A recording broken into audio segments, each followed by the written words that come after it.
ৰাজ্য চৰকাৰৰ উদ্যোগত কেন্দ্ৰীয়ভাৱে চুতীয়া জনগোষ্ঠীৰ বীৰাংগনা নাৰী সতী সাধনীৰ ৫০০ বছৰীয়া দিৱসটি সৰ্বাংগ সুন্দৰকৈ ধনশিৰি মহকুমাৰ সৰুপথাৰত উদযাপন কৰিবলৈ লোৱা হৈছে। আজি ধনশিৰি মহকুমা চুতীয়া ছাত্ৰ সন্থাৰ কাৰ্যালয়ত ধনশিৰি মহকুমাৰ চুতীয়া জাতিৰ সমূহ সংগঠন একগোট হৈ এখনি বিশেষ আলোচনা সভা অনুষ্ঠিত কৰে। ধনশিৰি জিলা চুতীয়া জাতি সন্মিলনৰ সভাপতি অচ্যুত শইকীয়াৰ সভাপতিত্বত অনুষ্ঠিত হোৱা উক্ত সভাত চুতীয়া উন্নয়ন পৰিষদৰ সদস্য মাধুৰ্য শইকীয়া, দিবাকৰ বৰা, চুতীয়া জাতি সন্মিলনৰ সাধাৰণ সম্পাদক ৰেৱ চুতীয়া, ধনশিৰি জিলা চুতীয়া যুৱ সন্মিলনৰ সভাপতি অনুজ বৰা, সাধাৰণ সম্পাদক বুবু বৰা, ধনশিৰি জিলা চুতীয়া জাতি যুৱ সন্মিলনৰ সাধাৰণ সম্পাদক ধ্ৰুৱজ্যোতি শইকীয়া, ধনশিৰি জিলা চুতীয়া জাতি মহিলা সন্মিলনৰ সভানেত্ৰী পলি শইকীয়া, সম্পাদিকা ৰঞ্জুমণি শইকীয়া, ধনশিৰি মহকুমা চুতীয়া ছাত্ৰ সন্থাৰ সভাপতি অভিজিত শইকীয়া, সাধাৰণ সম্পাদক ৰক্তিম হাজৰিকা উপস্থিত থাকে। সভাত সংগঠনসমূহৰ প্ৰতিনিধিসকলে আগন্তুক সাধনী দিৱসটি সফলতাৰে উদযাপন কৰিবলৈ সকলোৱে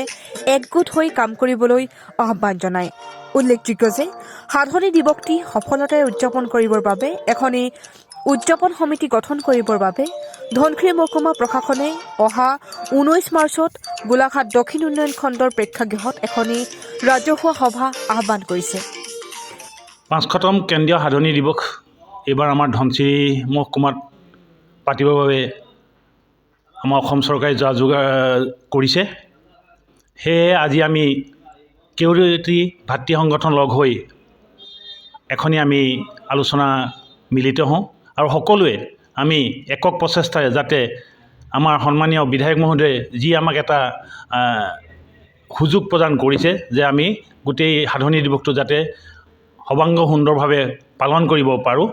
সেয়ে আমি এখনি আজি আলোচনা বহোঁ আৰু সকলো আমি ধনশিৰিবাসী ৰাইজক অহা 19 তাৰিখে সৰুপথাৰ ব্লক আইবিত এখনি সাধাৰণ সভা আমাৰ প্ৰশাসনৰ তৰফৰ পৰা নিমন্ত্ৰণ কৰিছে। সকলোৱে যাতে সেই সাধাৰণ সভাখনত উপস্থিত থাকি আগন্তুক আহি থকা আমাৰ সাধনী দিৱসটি ৭ বহাগ সাধনী দিৱসটি 21 এপ্ৰিলত যাতে আমি সৰ্বাংগ সুন্দৰভাৱে পালন কৰিব পাৰোঁ তাই সকলোকে আমি আহ্বান জনাইছোঁ। তাৰোপৰি আপোনালোকে আমি এটা কথা